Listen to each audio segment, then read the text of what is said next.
keutamaan orang-orang yang menjalankan sholat tahajud, supaya teman-teman pada semangat, dan kita pun yang ngomong ini juga semangat dalam menjalankan sholat tahajud. Jadi sebenarnya apa yang kita omongin ini nasihat untuk diri kita sendiri sebetulnya. Nah, Masya Allah ya, apakah keutamaan-keutamaan tahajud? Yang pertama, ternyata sholat tahajud adalah sifat orang bertakwa dan calon penghuni syurga. Jadi kalau ingin dikategorikan sebagai orang bertakwa, maka dia tidak meninggalkan sholat tahajud. Allah Subhanahu wa Ta'ala berfirman yang artinya, sesungguhnya orang-orang yang bertakwa itu berada dalam taman-taman syurga dan mata air, sambil menerima segala pemberian Rabb mereka.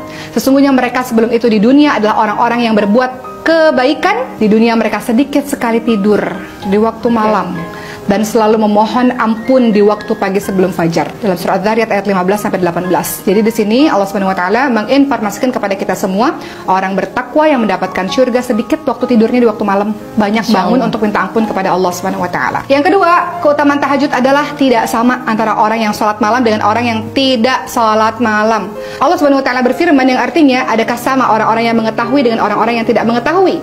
Sesungguhnya orang yang berakal lah yang dapat menerima pelajaran. Jadi dalam surah Az-Zumar ayat 9, tidak sama antara orang yang senantiasa bangun sholat malam, dia tahu dia dapat keutamaan, dia tahu dia dapat pahala, dia tahu doa dia dikabulkan oleh Allah, nggak sama dengan orang yang tidur terlelap. Masya Allah. Karena orang-orang yang bangun sholat malam pasti dia punya motivasi kenapa dia melakukan itu. Betul-betul. Karena dia tahu tentang keutamaan-keutamaan dalam beribadah.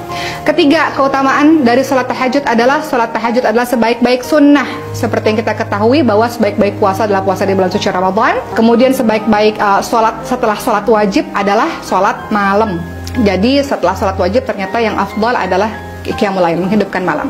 Dan keempat, ternyata keutamaan dari sholat tahajud adalah kebiasaan orang-orang yang salih. Jadi teman-teman, kalau indikatornya gampang ya, kalau kita lihat ada orang-orang yang salih mengademkan hati, ternyata salah satu indikatornya mereka tidak meninggalkan sholat malam.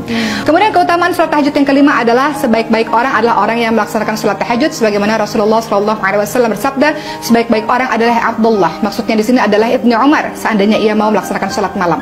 Maknanya adalah sebaik-baik orang adalah orang yang senantiasa melaksanakan sholat malam, sholat tahajud. Seperti itu teman-teman sekalian.